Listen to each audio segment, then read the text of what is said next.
Good evening, everybody. I was just checking that we were live. It's the 16th of December. I've no idea where 2025 has gone. Seems to have gone very quickly. It's Cabinet this evening. So we have an agenda with, I think it's 5 items on it. So it's a relatively short agenda, but some important decisions to make this evening. So welcome to those who are joining us online and those of us who are in the room at Pathfinder House. Do we have any apologies for this evening, please? Thank you, Chair. We have apologies from Councillor Harvey and Councillor Wakeford. Thank you very much. Then if we move on, we have the minutes from our meeting held on the 18th of November.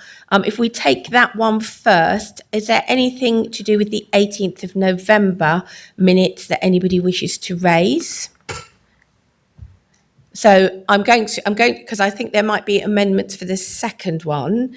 So if I just say, can we just do them in 2 goes, just so we're very clear which one we're agreeing or not agreeing? So for the 18th of November, can I have a show of hands if you're happy that I take that as a true record and that I sign?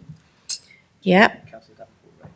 And so, but that's just for the 18th. So we're okay on the 18th. Now, if we move to the 24th of November, I think Councillor Davenport-Ray, you'd indicated prior to the meeting that you might have a couple of amendments that you think we might want to consider. So if I hand to you. Thank you, Chair. Yes, there were some very minor amendments which Rob, our Democratic Services Officer, has a copy of. And I think, has that been shared? Yes. So my colleagues have had a chance to look through the typos and minor amendments that I identified. Rob, given that you are obviously our Democratic Officer this evening, are you content that the amends are acceptable from a sort of true record point of view? Obviously, we will have a discussion, but I'd just like to take officer advice. Yes, I'm very happy with the changes Councillor Davenport-Ray has suggested, and they've been amended for the signed copy. Thank you. Councillors, does anybody else have any comments or questions on those amendments? In which case then, hang on a minute, we're just going to take a bit of advice because it matters we get this correct. Can I hand across to Anita as monitoring officer? Thank you, Chair. Could I just ask that for the purposes of transparency, the amendments are read out so that it is clear to members and the public what is being voted on? Thank you. Thank you. Rob, are you able to do that for us? Thank you. So we'll just pull those up. Thank you. Yeah, it does matter that everybody is very clear. So we'll just let Rob pull those up in front of him so that he can actually just advise us. So the changes relate to changing the wording of, let me just find it, sorry. On the local government reorganisation, the wording in paragraph 2 will change from it was entirely the Cabinet's decision to it was entirely each Cabinet member's decision. And then in the same paragraph, all the options, weighed up all the options and considered the views of others as the discussion elapsed, changes to as the discussion developed. And any other changes? And further on, there is a change of reference the result of the public consultation in the focus groups to and the focus groups. Further on, especially in the cases in our region, change to in the case of our region. And finally, in the cases in the region where they were very different, contrast changes to there were very different, contrast. So they're minor sort of grammatical errors that have been picked up and are acceptable. Thank you, Rob. If I can come in first, officers haven't seen, so the stat officers have not seen those amendments. Okay. So there's particularly one. So again, when those are circulated, we need to pick that up as an action point. But may I just come in? Sorry, I shall hand over to the monitoring officer regarding Cabinet. Cabinet is a legal body. So Anita, monitoring officer, if you'd like to come in. Thank you. I am of the view that the correct phrasing for paragraph 2 for the agenda item 55 is that it is Cabinet's decision on the basis that Cabinet is a legal entity. Thank you. if I could suggest that that is retained, please. Thank you. And just for clarity there, because it doesn't matter per se what individual cabinet members may or may not have voted, it is the collective decision of the cabinet. And that is when we talk about exec and non-exec functions, that is very clear legally. The cabinet as the executive is the decision-making body. Thank you. I'm content with that then remaining as is set out, but I understand that effectively each of you were free to make your own decision, but I think I take the advice from officers that we act as an entity and it is the cabinet as we act. The other amendments, officers, statutory officers, are you content with those? Would you like them just read again just to make sure that they do not... And we will just make sure process-wise, if we take amendments in the future, that you have had sight of them, because they did come through late today and I hadn't had a long time with them either. I'll hand across to Anita. Thank you. We have noted the first suggested amendment, which I understand the Cabinet is content to take my advice on that. Could I please ask the Democratic Services Officer to reread from the second change onwards, please, so that the statutory officers can consider? Thank you.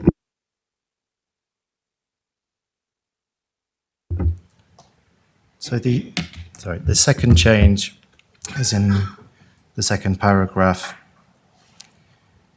and the wording that has changed was, it was considered the views of others as the discussion elapsed, is changing to as the discussion developed. We'll just take advice on that. Thank you. I'm content with that. Thank you. And the next change was from a comment from Councillor Davenport-Ray, referring to the result of the public consultation in the focus groups to the result of the public consultation and the focus groups.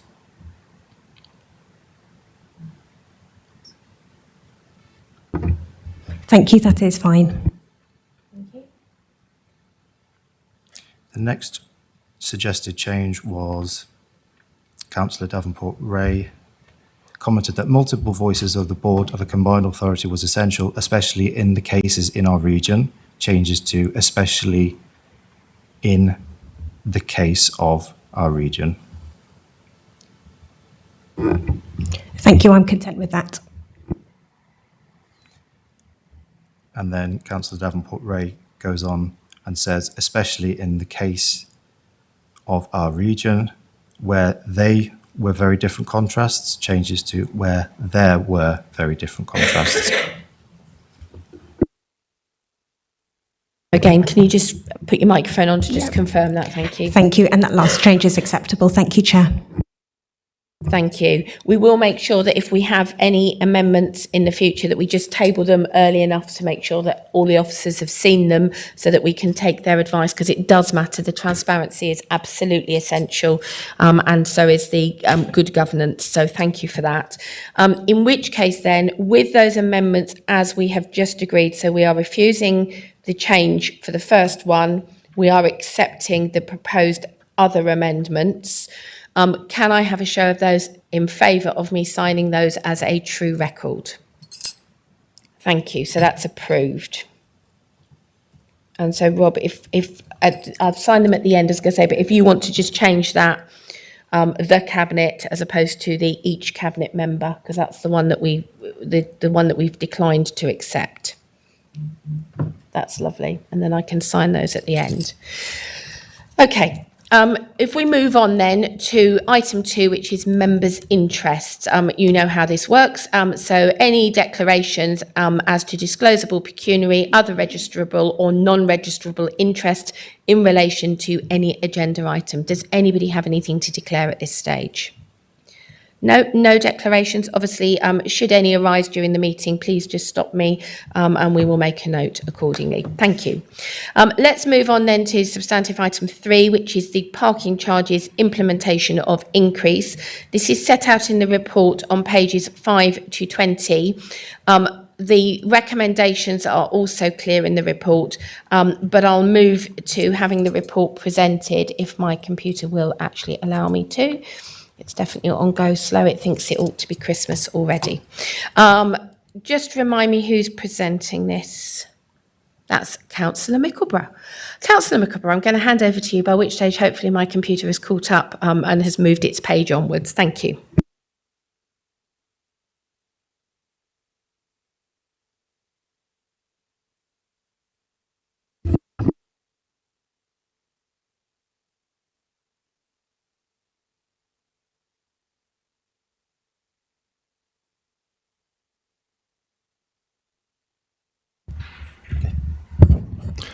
I was hoping in Councillor Wakeford's absence I hadn't been given the dummy loudspeaker, but it seems I did pick the wrong seat. Yes, okay.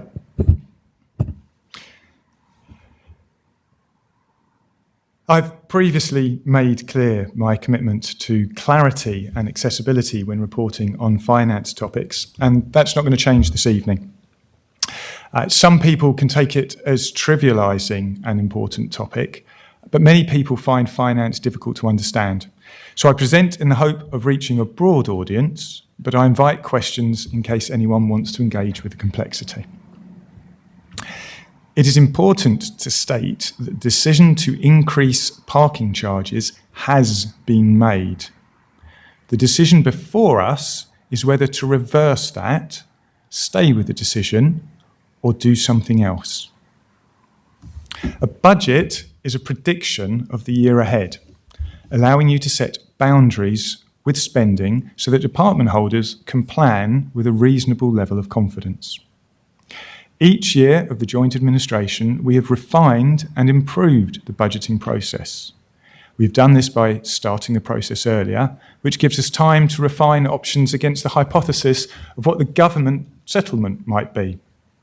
Remember that historically, the government have only announced the draft settlement a few days before Christmas, and this draft settlement only gives the grant budget for 1 year ahead. That leaves less than a dozen working days to finalise the medium-term financial strategy that must look 5 years ahead, and then put the budget papers to overview and scrutiny. I know members have commented on the difficulty of scrutinising the budget in this time span, and one of the first things I did when taking this portfolio was to improve the transparency and make the historically unprecedented move of making officer time available to the opposition. The joint administration budgets are probably open to greater scrutiny opportunity than any that have gone before, which is an important point to make when there are some suggestions otherwise. Back in February, when the budget was compiled, we added the car park charge increase to the MTFS. When presenting the budget, I said we would pause to review the impact of civil parking enforcement before deciding whether to go ahead or not. Civil parking enforcement, known as CPE, is the transfer of on-street parking enforcement from the police to HDC. This process completed in the summer and went live in August. CPE is not the only factor that must be considered when reviewing parking charges. Car park usage and dwell time are important. How busy is the car park? How long are people staying? If people dwell too long, they prevent fresh visitors from parking. However, if the fees are too high, you may curtail people's visits because they cannot afford to stay as long as they need to. Some of this data is included in the report, but it has not been possible to interpret fully in our context, which is why the revised parking strategy work is underway. Away from the direct factors are elements like the overall economic or natural environment situation in the area. Is the destination somewhere people will be willing to pay for parking? And what impact may the drive there bring? This can be influenced by things like macroeconomic factors around business rates or the activities of agencies like our economic development team. There are also current and historic policy decisions made by all layers of government. At the local government reorganisation cabinet meeting a few weeks ago, I talked about making a decision at the last responsible moment. For those who weren't present, the last responsible moment is the latest point at which you can make a decision before the risks involved in waiting become detrimental and crystallise into issues. By waiting, you deliberately keep options open, which allows new perspectives to be formed or fresh thinking to be shaped, because you have the time to continually and actively gather and analyse additional information. This in turn allows you to make the best decision you can, because you've reduced the unknown factors and therefore the need to make assumptions. Waiting for the last responsible moment fits with prudent budgeting. Should you budget for the worst and amend if things are better, or hope for better and then cut if it is worse? The last responsible moment helps to reduce that risk.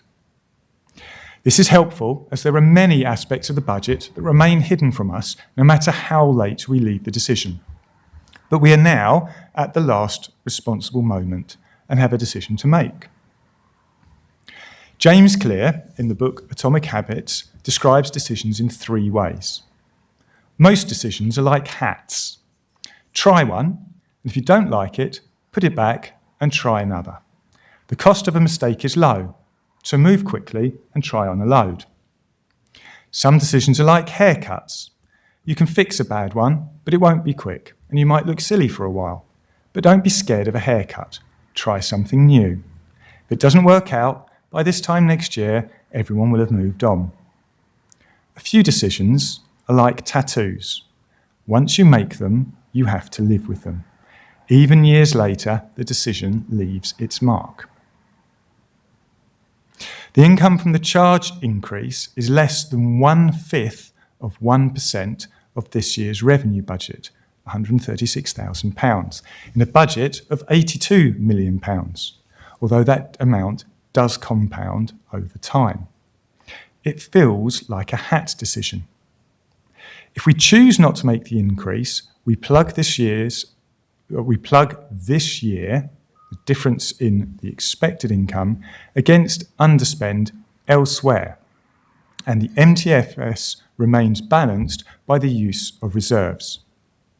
There is little point in trying to do anything else when we are only 4 weeks away from publishing the new MTFS for our next budget year. The thing to remember is that the missing increase compounds over the years. So you miss the income we decline now over those years to come. This makes it less of a hat and more of a haircut. The last parking strategy was a tattoo. The parking strategy itself, the budget zero-based build and MTFS decisions that surrounded it, the law of unintended consequences, as well as events, meant that the impact was far broader than just parking. The new strategy needs to set the framework of parking, like long stay versus short stay, or different categories for different areas or car park types. Charges should be a budget item calculated against the parking strategy to ensure sufficient revenue that protects taxpayer, car park user, and local business interests, and reduces the MTFS impact. The new parking strategy will receive significant scrutiny, and I look forward to our very capable portfolio holder and officer team delivering a tattoo we won't regret. For now, however, we have options in front of us to debate and decide on. I'm not really sure how I'm going to follow that, but I don't think I will ever sit in a meeting and listen to somebody talk about hats, haircuts and tattoos and actually really find that a really helpful set of analogies. Thank you very much, Councillor Mickleborough. I'm going to hand it over to you, Cabinet. Hats, haircuts and tattoos. I'm I'm going to see what you make of it, and then we will move potentially to a recommendation, which then we can then debate in terms of then taking it forward as a substantive motion for a vote. So really, this is our opportunity to discuss before we consider which option we might wish to test. Who'd like to start us off? Not sure anybody knows how to follow that, Councillor Mickleborough. Councillor Kerr, thank you, then Councillor Davenport-Ray. Thank you, Chair.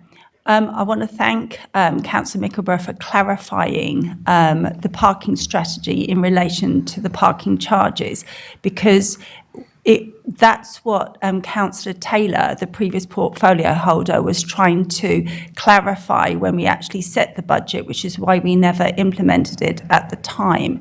And we're still waiting for analysis and working with the parking strategy. So I really appreciate Councillor Mickleborough's clarification around this.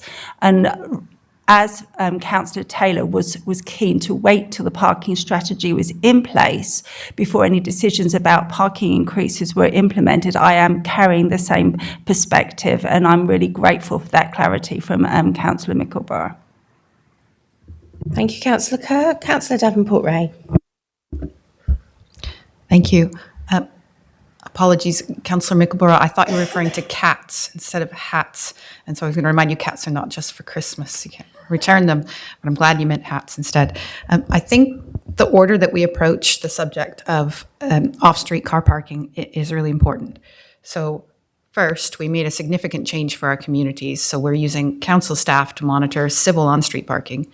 And as a result, we thought that there would be a change in the way that our off-street car parks would be used, but we didn't know what that change would be. So we needed the time in order to analyze that.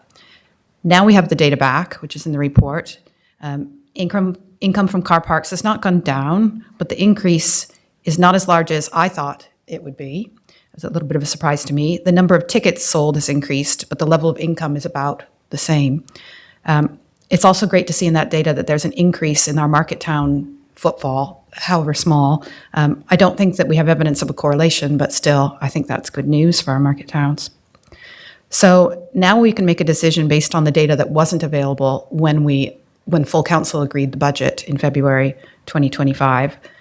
We also have our mid-year financials. So if you think back to our last meeting in November, we had our Q2 financial report, which showed a forecast underspend of £926,000. So I think those facts are really key to the decision that's before us. I also think it's important that Cabinet takes this issue back to full council, and because it was full council that voted to approve the current year budget, and they didn't have the available that we have in front of us right now. So rather than going through scrutiny, I think it's important that we take this back to full council as we plan to do. So I'm minded to support either option C or E that have been proposed in front of us for the full council to consider. I think I do see the evidence here that mid-year we do have the revenue in order to make that decision to not implement the parking in the current year. Going forward, we really do need a policy on agreed principles of car parking charges so that this issue doesn't have to have a deep dive every year. And I'm really happy to see that the report has a timeline of that policy being developed over 2026. Personally, I hope that we use that parking strategy as an opportunity to achieve some equity in the way that our council supports residents who have cars and residents who visit our market towns with active travel and residents who visit our market towns with public transport. I think all of those members of our Huntingdonshire community are important, and hope we can speak to them in the policy. Thank you. Thank you, Councillor Davenport-Ray. Who else would like to speak? Councillor Sanderson? Thank you, Chair. I thought that was an excellent summary by Councillor Davenport-Ray there and the previous speakers. So I personally think we should not put up car parking charges. So I would be minded to either go for options C or E. I don't know whether just because it's only 2 bullet points, but option C seems a little bit cleaner to me rather than option E, which is a little bit complex in places. But I think we do actually yeah, we do need to update our car parking strategy. As Councillor Davenport-Ray said, needs to be clearer, maybe some equity there. I know there's some potential inconsistencies or perception of inconsistencies. I don't know if that's how accurate that is. I would suggest probably option C is a better one, but I'm open to persuasion. Thank you, Chair. Thank you. Who else would like to speak that's not spoken? Councillor Ferguson, Councillor Howell? No? Okay. I'll take the liberty then from the chair. I'm really pleased that we are looking at being really strategic about this. It's a very emotive subject. Everybody seems to have a view on car parking. It doesn't matter where you go. It's something that everybody feels quite strongly about. But the reality is we do also have to have a way of encouraging and supporting our towns and our businesses, whilst also balancing the fact that actually we have to deliver a service, and that service has a cost to the public. And I think that's always been a real challenge for us. I do understand that previously, having sat in this chamber over the last 12 years, there has sometimes, I think, been the perception that maybe some of those decisions have felt very place-specific and not necessarily felt as equitable across the whole of the district.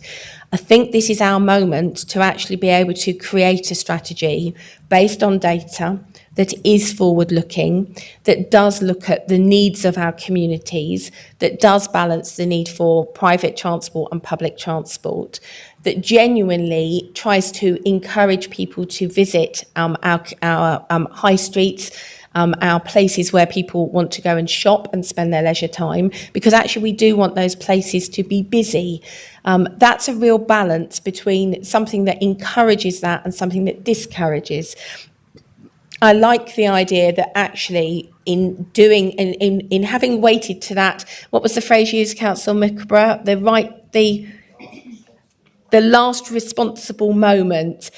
That feels like the right decision too, because we had made a series of assumptions, like everybody. CPE may well see our car park use go up. The data doesn't support that. And actually, I think the fact that we are going to look at a strategy developed on data is incredibly important. Whatever the decisions are that come out of that strategy, there will be challenge inevitably, because everybody would like something to be for free, but the service itself is a cost to the public purse. But I think being able to demonstrate that it is data-led, that effectively we are using that and then can monitor whether the strategy does what we expect it to do and then can be reviewed on that seems intuitively the right way forward. I also like the idea, though, that we will perhaps, by having a strategy, enable and free our future decision-making to make incremental changes as feels appropriate, rather than having big jumps in charges, which always feels more difficult for the public, but also means that as our costs creep up, because nothing ever seems to get any cheaper to deliver to the public, that actually we might be able to then balance the income and expenditure accordingly. So that seems the sensible decision. In order to then go through this process sort of democratically, I think the right process is we have noted recommendation A, so I'm going to take that as noted, but we have to decide which one of the options B, C, D and E, and this is not local government reorganisation, so these are the ones in the paper, please, B, C, D and E that are in the paper. I've heard some suggestions that C or E. I'm actually going to look to Councillor Mickleborough, because actually, would you like to propose one? We can then see if we've got a seconder in the chamber. We can then have a debate about that one, and then we can make a final decision. I think that's probably the sensible way forward. Councillor Mickleborough. One of the comments about the options previously has been that it's unfair to bind another administration to a decision we make here. And I think some of the options here go to a point that probably would reach and go beyond May. And as such, it seems imprudent to make a choice that would attempt to bind someone else rather than giving them a free hand. And as such, looking through, there are bits of option E that I like, but I think on reflection probably are not what we should be putting forward. So I'd almost like to propose an option F, which in essence is a little bit of C and a little bit of E.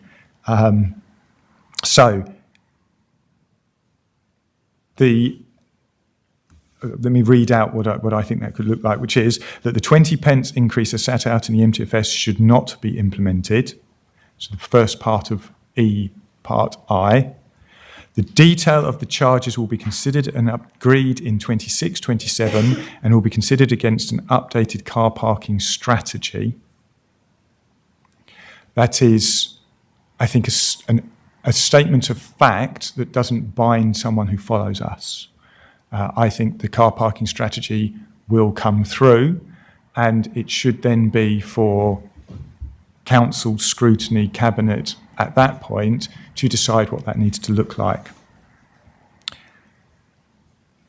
I think we then take section C2, which says delegate authority to the corporate director, finance and resources, section 151 officer, in consultation with the executive councillor for finance and resources, to make necessary changes to the council's finances, including movements from reserves to ensure that a balanced MTFS position for 25-26 is maintained. I think that keeps things easier to understand, doesn't bind people, but unless anybody looking at what's there disagrees, I think is in the spirit of what it is that we're trying to do. Unless people think it's inappropriate to bring another option. Thank you. Right, I'm going to take some advice because that's an amendment I wasn't quite expecting in quite that way. So I just want to take some advice, and we may need to just pause briefly just so that officers equally have had a chance to confer, because we need to make sure we've got this really clear, because obviously the process does need to be right and we need to make sure the amendments potentially work. So I'm going to ask Anita, would you like us to pause just for a minute, or would you like to respond at this stage? Thank you. If I could respond to say I'd like to request that we could adjourn, and if I could ask to be provided with a copy of your proposal so that the statutory officers can consider it, please. So, Councillor Mickelber, you're nodding?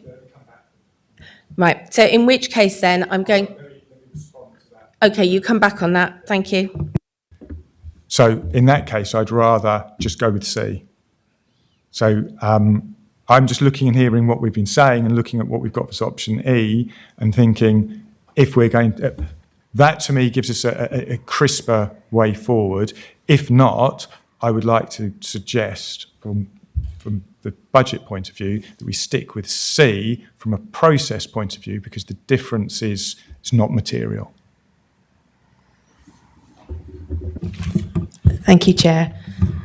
I think if I may just say, when we table amendments on something as quite significant as whether this is a budget change, such amendments are always helpful to be written in accordance with the Constitution, written in advance and tabled, because otherwise your stat officers are unable to advise you fully without seeing that in writing.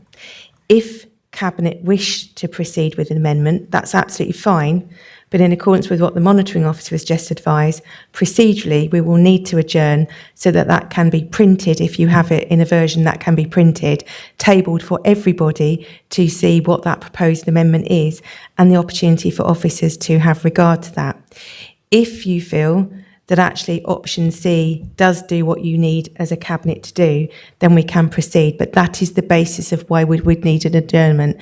It is simply good governance, transparency, and the ability for your stat officers to provide the appropriate advice to Cabinet before they take a decision. On a point of order, Chair, Yeah, does the Councillor Constitution allow us to table amendments on the night or not, is the question I want to know.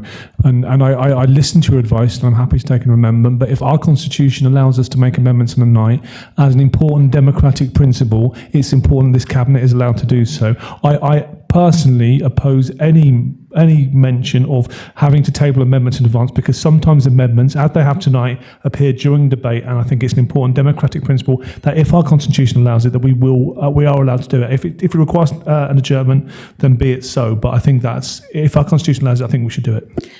And just to clarify, I've not said amendments must be presented in advance, because I've given you the option in accordance with the Constitution that where amendments are tabled, and again, I haven't got the exact wording in front of me, but where there are minor amendments that change words, actually that doesn't need to that level of detail. But where there are fundamental changes to amendments, which is quite correct in accordance with what Councillor Ferguson said, that arise during debate and therefore may not be known before the start of debate, absolutely. But that's why our constitution allows that we then do have an adjournment to enable the proper consideration. And that's not just for officers, that's for all of you as members to be able to see what it is that you are then debating and voting upon. Thank you. So I think on that basis, I'm going to propose an adjournment. I'm going to then allow the amendment to be printed and circulated, because I think it has emerged. I'm just looking for Councillor Mickleborough to confirm. I think it has emerged during this debate rather than something that we had anticipated might need to be suggested. So I think actually that would be prudent to do that. I would rather than that we look at the amendment and then we give that due consideration, and we will. I will take advice about the procedure for that, just to make sure that we've done the procedure. So I'm going to now suggest that we're going to adjourn. So the proposed for the adjournment. So if I propose for the adjournment, can I have a seconder, please? Can I have those in favour of an adjournment? Right, so we are going to adjourn, in which case I'm going to... Sorry, Leader, Yeah, may thank I? I think it's important for transparency. When we had an adjournment previously in respect of the same type of issue, there was confusion for public watching. Yes. And understanding the reason. So to be clear, the reason for the adjournment is simply an administrative Yes. decision, which will enable that proposed amendment to be printed and tabled. There is no discussion during the adjournment on the topics that would not be in the public domain. And I think I just want to make that crystal clear for transparency for anybody watching the meeting this evening. And I think, if I may suggest, that we are muted, but that the members, we remain on screen, because it's about transparency.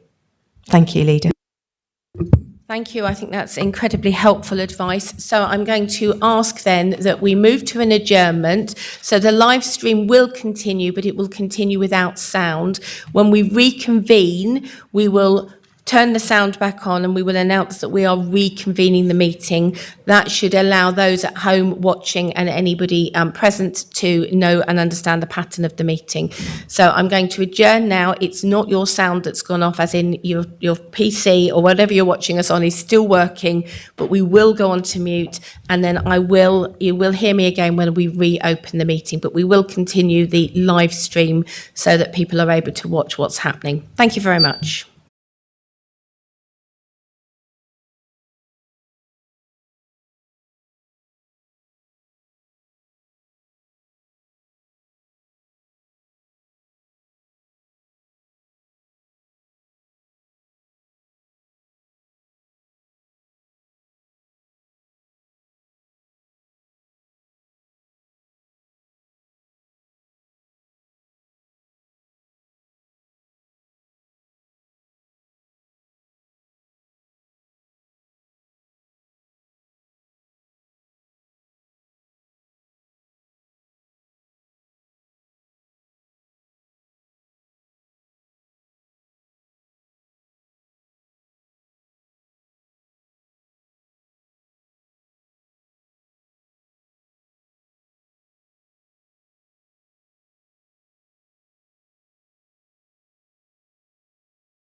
So for those of you who've joined part the way through the evening, you might have been worried that your sound had stopped working. It hadn't. We had gone to an adjournment because we had an amendment tabled as a result of the discussion that we had the debate in the chamber.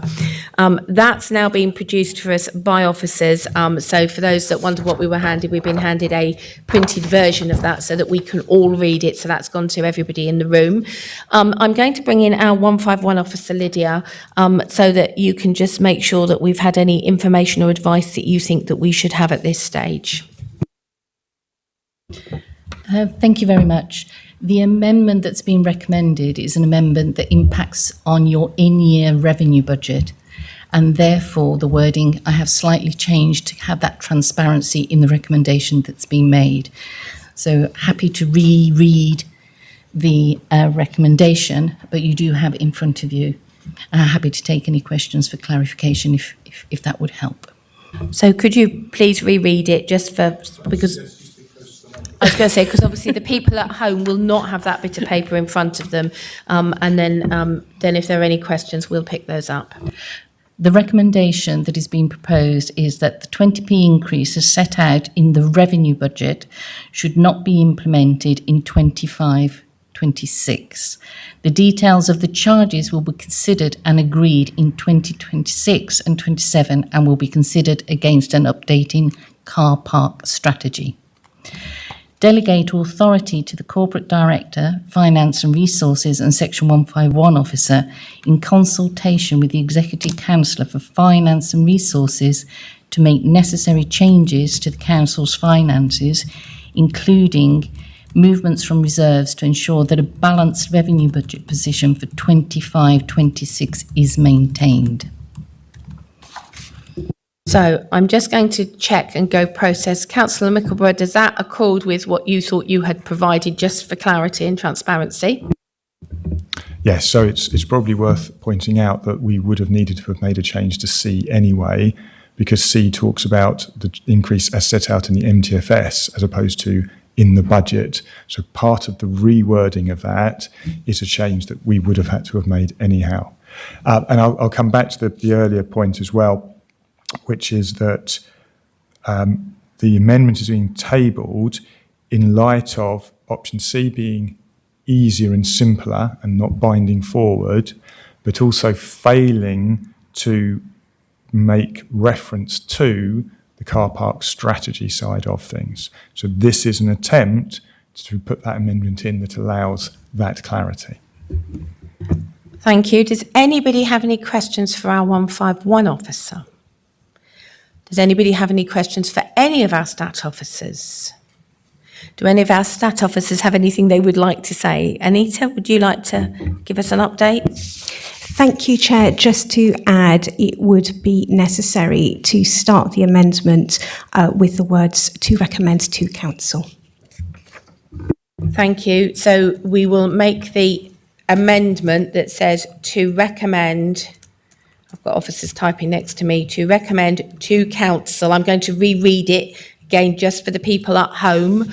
So I'll just make sure Anita's ready. So the new wording would say to recommend to Council, 1, that the 20p increase as set out in the revenue budget should not be implemented in 2025-26.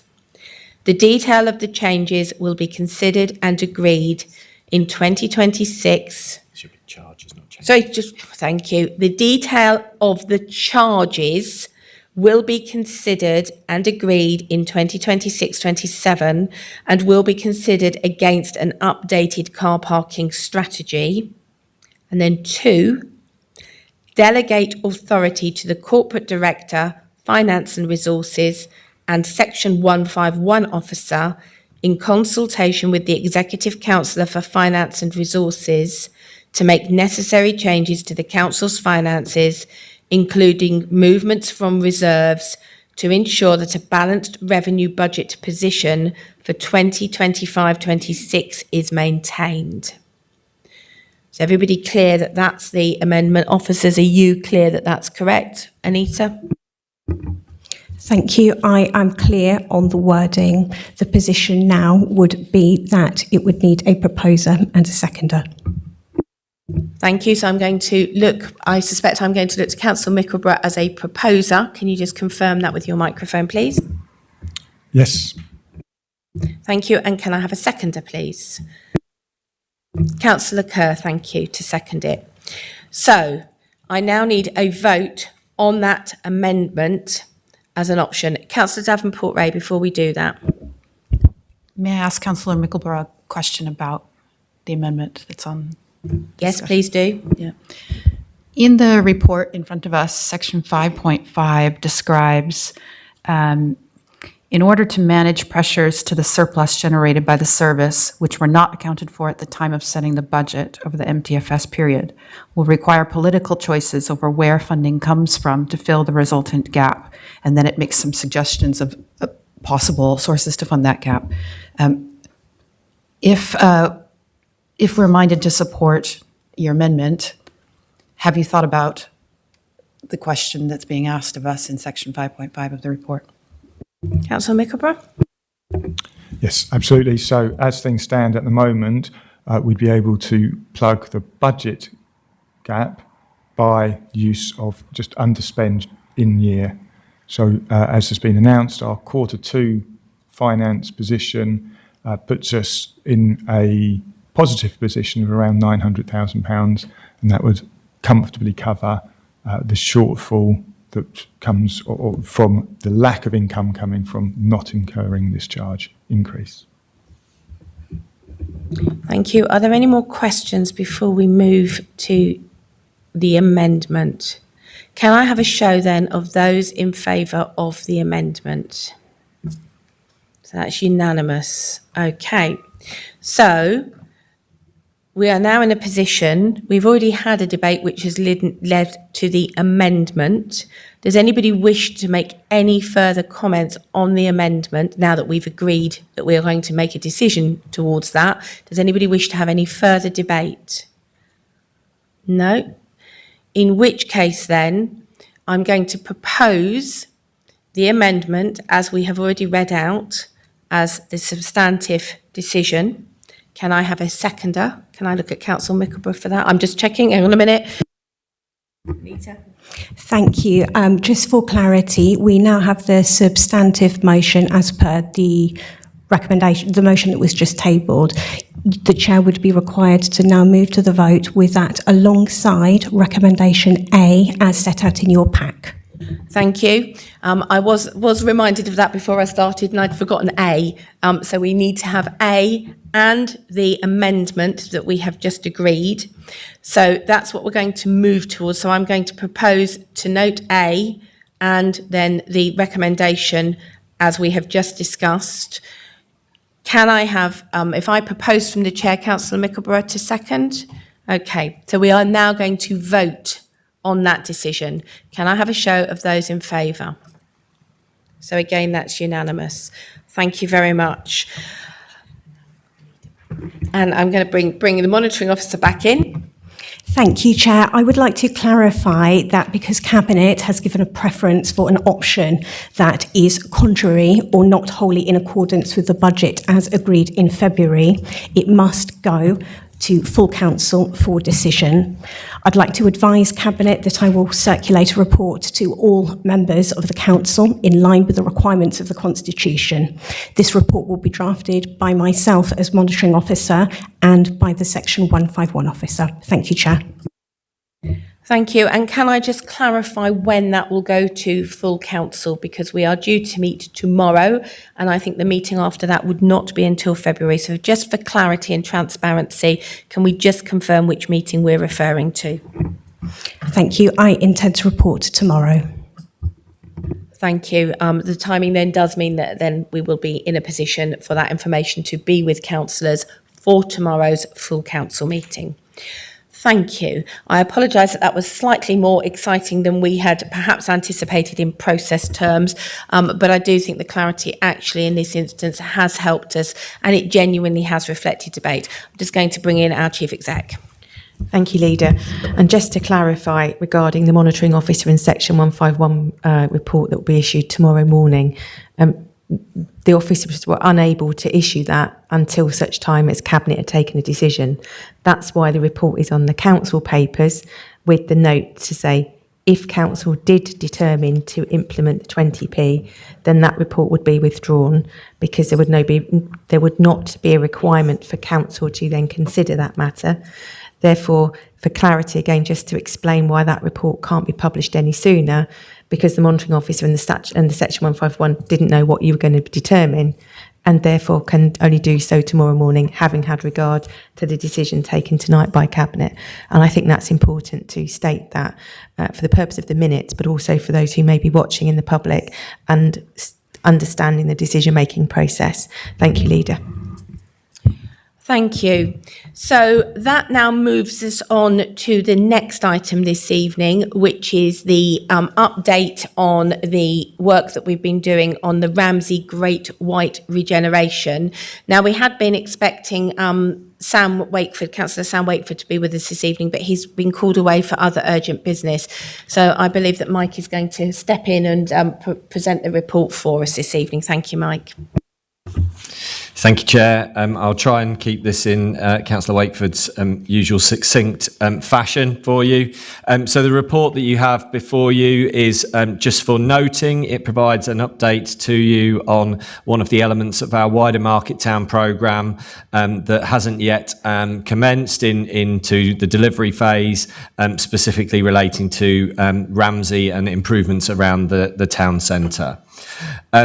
Principally, you'll note that the project is around Ramsey Town Centre and the Great White Town Centre Improvement Scheme, focusing on three core areas: public realm enhancements, in terms of focusing on pedestrian-friendly design, improving landscaping, and opportunities to celebrate Ramsey's heritage as the gateway to the Fens.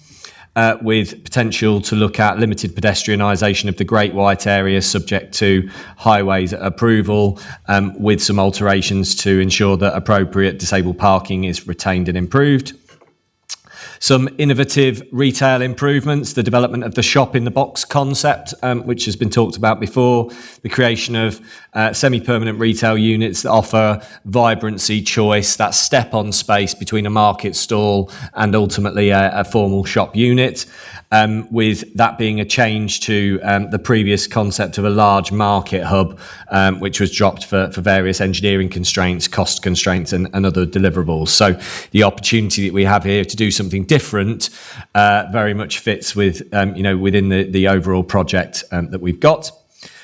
Car parking improvements, particularly around Mews Close, looking at resurfacing, relining, and how this would complement the changes that are being proposed in the pedestrianisation area. We've had a lot of work backwards and forwards with engagement with Ramsey Town Council on both aspects of that proposal, the council having a role as landowner as well.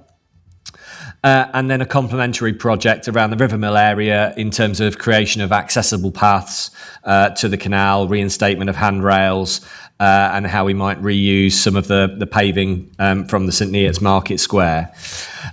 All of these projects were due to complete by March 2026, but we have sought an extension to the grant agreement arrangements with the combined authority to enable the project to continue a slightly longer date.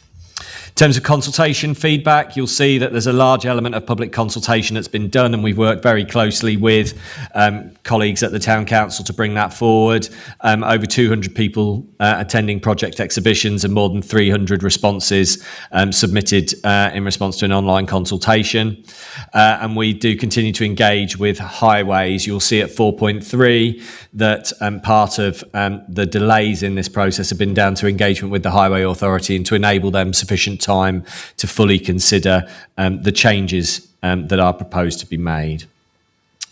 The timeline, as we've set out, indicates that things were delayed because of that approval process, but I'm delighted to say The relevant application was submitted in June, and there is a target start for the main works in the summer next year, with the aim of completion by November next year, with the Mews car park works hopefully being brought forward in January to February time next year. We're still working within the £1.6 million envelope in terms of funding that we've got, and as I say, we have submitted that change request.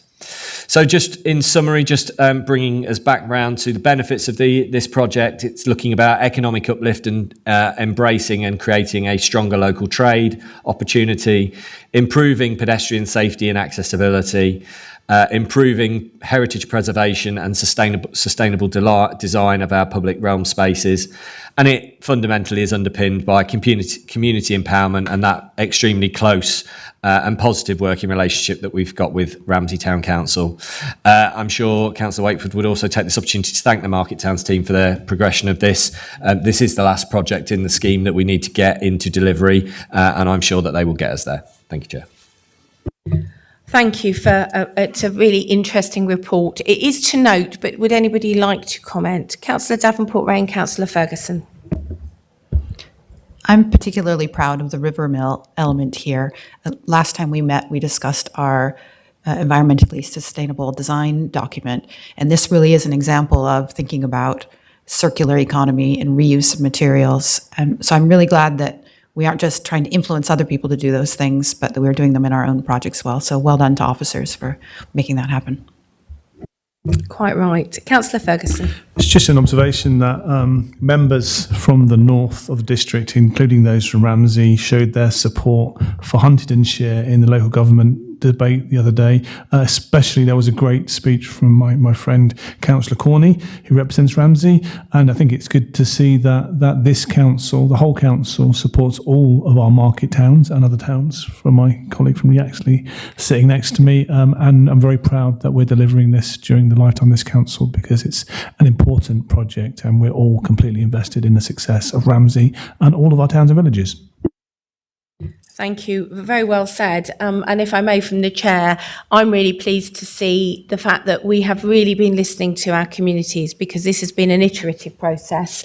And as we've gone through that process, I remember being at some of the meetings where various parts of the community were saying, and it would be even better if we could bring this bit into the process as well, because actually while we're doing this section, actually we won't get it to work really, really well unless we look at a little bit over here. So I'm really pleased to see that we've been able to listen and respond to that. And I'm really genuinely looking forward to a bit like we've seen with St Neots, when Councillor Ferguson, you posted about, if you build it, they will come. And you put a brilliant photo of St Neots Market Square absolutely heaving for the Christmas lights switch on. I am looking forward to seeing Ramsey Great White, when it's completed, having the same sort of use by its community. It will be different again because it will be in the spirit of Ramsey, whereas St Neots is in the spirit of St Neots. But I'm really genuinely looking forward to the community being able to use that new space once it is fully developed. So fantastic news. Really looking forward to further updates and to see some of that then coming into fruition. And like Councillor Davenport-Ray, I was particularly taken by the fact that we are reusing materials where it's appropriate to do so. I think that's a fantastic use of genuinely really valuable resources that can live another day and do some good elsewhere. I suspect there will be other places that will equally now be looking and thinking, I wonder if there are things that we could be reusing. So brilliant update. Thank you very much, Mike, and particularly at relatively short notice because we didn't know that Councillor Wakeford was going to be called away. Thank you for that. Unless there is anything else, then I'm going to move us on to the next item. I'm just going to scroll down my screen because the report was quite a large report, which was great. And I'm moving on to agenda item 5. So this is the minutes from the meeting of Hinchingbrook Country Parks joint group that was held on the 21st of November. You'll know that this is part of an ongoing commitment. Those of you who watch Cabinet regularly, we regularly get reports from this particular group. I think from memory these are to note, but did anybody wish to share anything? Councillor Kerr, I know that you weren't able to make the meeting, but was there anything particularly that you wanted us to note? No, they just received an update on the proposed works that are coming forward now. And I think, having read the minutes, I think they're really excited that we're moving forwards now.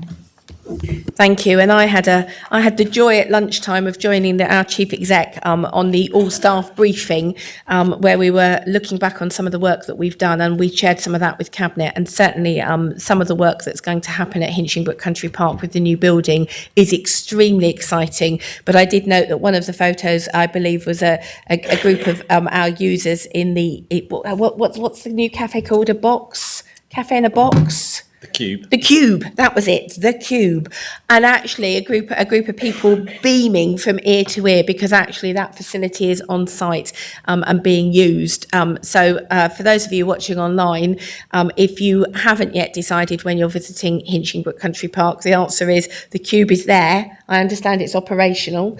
And so the answer is make good use of it, please, over the holiday period. I understand that once it's been finished with Hinchingbrook Country Park, because the new building will come into play, that it might be redeployed somewhere else. So it won't be the paving sets we'll be redeploying, it will be the Cube will pop up somewhere else and will actually continue to serve and look after visitors to some of our other green spaces. Again, I think it's a really good use of, we use the public's money and we get as much use out of these things as we possibly can. And so I'm really looking forward to seeing that pop up. But the new building looks fantastic. So I am desperate to see that come to fruition. I think the update timescale is for summer, is that correct?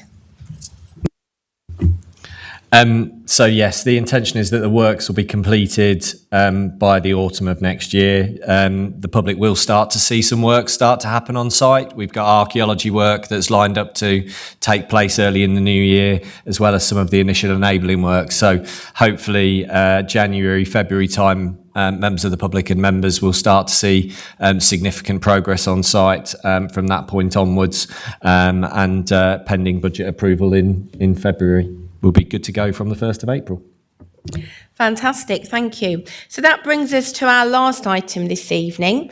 So I'm going to take this opportunity to thank all of those who've joined us online, and apologies we had a break during proceedings, but that's democracy in action, that's how we work.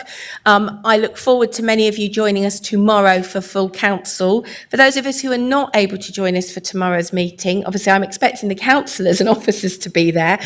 You don't get the evening off, but we will be there. But for members of the public who might not be joining us, I want to wish you a happy Christmas and to say that we look forward to you joining us again in the new year if you're not with us tomorrow evening. Thank you very much, everybody. See you tomorrow.